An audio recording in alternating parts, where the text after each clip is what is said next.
started like any other summer weekend. Grills heating, music humming, kids laughing by the pool. But just as my family was setting up for our long-awaited pool party, she showed up, clipboard in hand, scowl locked on her face, and a mission to ruin everything. Karen, the self-appointed enforcer of the HOA, marched in like she owned the block. "This gathering is unauthorized," she snapped. "You're violating HOA noise ordinances and pool capacity rules." Mind you, we'd sent in the request 2 weeks earlier and got no reply. What followed wasn't a discussion, it was a lecture. She cited obscure bylaws, she threatened fines, she even claimed the pool was for quiet recreation only. Apparently, the laughter of kids was too much. My cousins were confused, my parents embarrassed. But me? I was furious. We'd planned this day for months. My sister had just graduated. My uncle flew in from another state. This wasn't just a party, it was a family reunion. And Karen wanted to shut it all down over unauthorized floaties? We tried reasoning with her, reminding her that other neighbors had held bigger events without issue, but she wasn't having it. "This community has rules," she said, like she was the gatekeeper to some sacred temple. As she stormed off threatening to report us to the board, I looked around at my disappointed family, and I made a decision. If she wanted to play this game, we were going to give her a show she'd never forget. The next morning, I rallied the troops. My cousins, my siblings, even Uncle Ray, who hadn't worn shoes since landing in town, we were all in. I wasn't going to let one bitter woman ruin our weekend. If we couldn't party in the community pool, we'd bring the party to the neighborhood, literally. I drove to every party store in town, rented inflatable pools, tiki torches, massive speakers, even a slip and slide that stretched half a block. My neighbor lent us his RV for shade and drinks, and someone had the idea of renting a taco truck.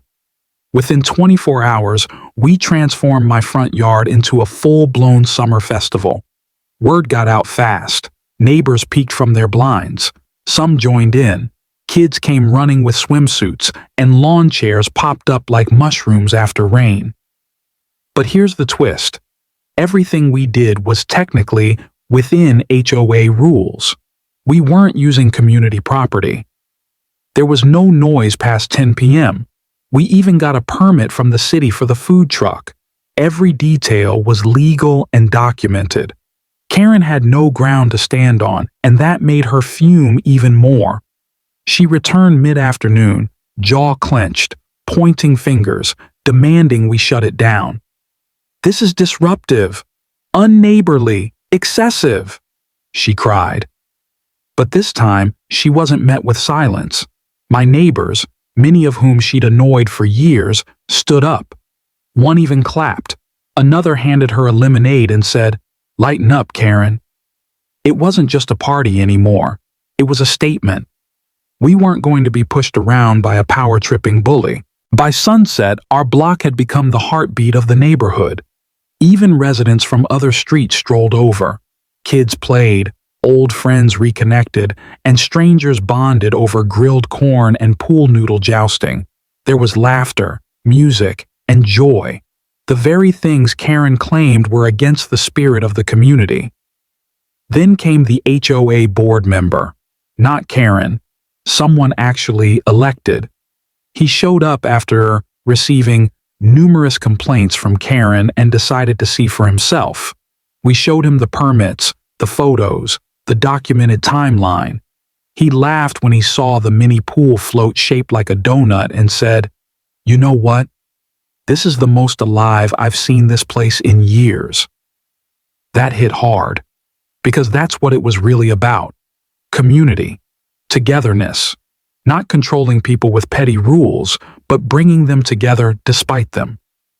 Karen stood in the corner, arms folded, scowling as toddlers ran past her with dripping popsicles. The board member left with a smile. Karen had lost not just the battle, but the neighborhood's respect, and she knew it. For the first time, she walked away without a word, no threats, no clipboard, just silence. That was the real win. The next morning, something even more surprising happened. A note showed up in our mailbox. No name. Just one line, handwritten in shaky cursive.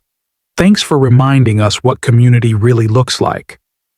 That moment stuck with me because sometimes what starts as a confrontation turns into a catalyst.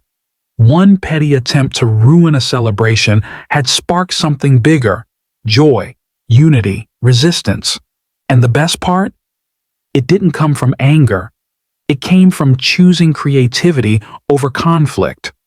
We didn't get revenge by yelling louder or sinking to her level.